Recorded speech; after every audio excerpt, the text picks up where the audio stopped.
These leaks won't just ruin your win rate, they will also make you miserable. Trust me, they used to give me sleepless nights and stop me from being a profitable poker player. But today, I'm a live low-stakes professional poker player and coach based in London, and I'm going to show you what these things that hold you back are, what gummy bears have to do with your win rate at poker, and what you can do to improve at poker and win more money. Okay, before you think that I have completely lost my mind, let's address the elephant in the room, or rather the gummy bear in the room. Because the first reason why you don't win more at poker is gummy bears. Well, not literally, but I'll use the example of gummy bears to show you what I mean. I've always wanted to have a legitimate reason to buy gummy bears, and now I have finally found one. It's for educational purposes, obviously, and I'm practically a scientist now. Anyway, imagine you're playing a game. There are 5 different colors of gummy bears, and let's assign each color a certain number of points. Red bears are worth 10 points, yellow ones are worth 2 points, white and orange ones are both worth 0 points, and green bears are worth -2 points. That's because they are strawberry flavored, even though they're green. Seriously, who thought this was a good idea? It's basically a betrayal of the senses.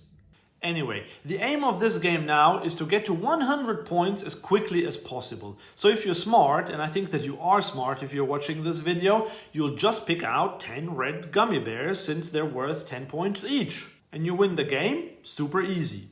But when it comes to improving at poker, most players will take a yellow one, then a red one, then another yellow one. They will even pick green ones, probably because they like strawberries, or maybe they just enjoy pain. So instead of getting to their goal quickly, they're zigzagging their way to the top at a snail's pace, like a lost tourist refusing to use Google Maps. Rather than exploiting their opponent's big leagues, they obsess about getting small things right. And that's even true for players who take studying seriously.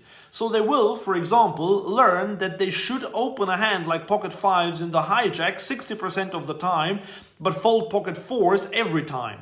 But then they chicken out when it comes to value betting thinly against super passive recreational opponents, although that would be much more beneficial for their win rate. They ignore the red gummy bear and instead eat a yellow one. Like a friend of mine who told me the story of when he played against a balanced pro and faced a pot-sized river bet. He normally plays low stakes, and so he didn't know how to handle this big river bet from someone who normally plays much higher stakes. He tormented himself about whether he should have called or folded his bluff catcher. I then reviewed his general play and noticed that he cold called too much in middle position, he sometimes limp called small pairs, he opened hands like ace-9 offsuit in early position and called 3 bets out of position with king-jack offsuit. A big no-no.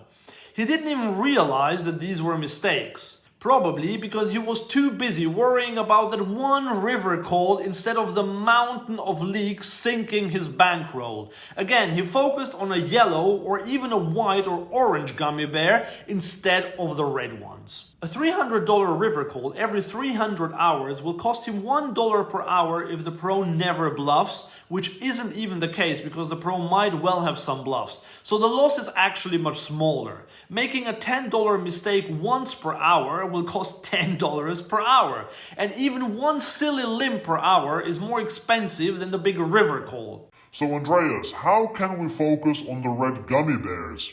I hear you ask.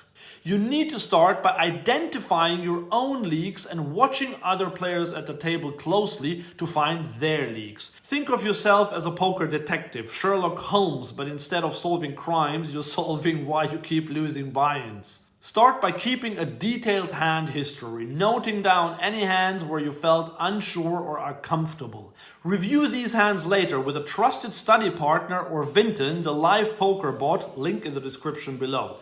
When observing other players, don't just focus on their cards. Pay attention to their batting patterns, body language, and how they react to different board textures. Are they overly aggressive with certain hands? Do they always check raise with strong holdings? look for consistent tendencies that you can exploit.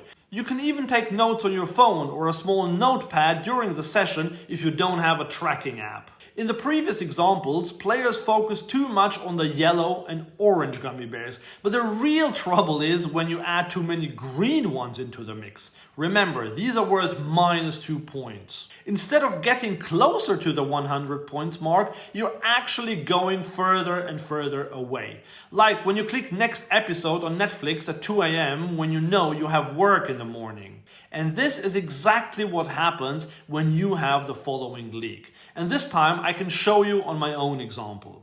I know that I should fold hands as strong as pocket queens to 4 bets at low stakes. I even made a video about that. I'll leave the link in the description if you want to watch it after this one. But recently I 3-bet pocket jacks on the button and got 4-bet. I knew the guy was a reg and I thought he was bullying me. I didn't want to have any of that, so I shoved because, ego. He had pocket kings. Of course he did. I then thought, yeah, I got unlucky because he just happened to have kings this time. But he could have had the bluff or ace king. He's a good player after all. And yes, it is true. That would have been possible. But against a range of queens plus, ace king and the occasional ace x bluff, our jacks are doing pretty poorly. So I should have folded. But I rationalized my emotional play to feel better about myself. And it worked. I definitely did feel better after I talked myself into this not having been a bad play. However, that kept my win rate low. I was just telling myself lies, or at least half-truths, to soothe myself rather than face the harsh truth that I had made a mistake. Such a mistake every 100 hours will reduce my win rate by 1 pound, which is not a disaster, but it is completely unnecessary. And if I make a few other similar mistakes, I might lose out on 5 pounds per hour. Emotional play will always happen. Humans are emotional creatures and we will make these mistakes. But don't rationalize them and think that you did a good job. Identify what was going on in that moment. So in my case, I felt like I was due to win a big pot after I had had bad luck all day and try to avoid them. And I've actually found a way to eliminate the green gummy bears, quite literally. I will eat them and all their yellow, orange and white friends, and then I'll only be left with the red ones. Clever, eh? It's a win-win really. I get to eat gummy bears and improve my poker win rate at the same time. It's a lifestyle choice at this point.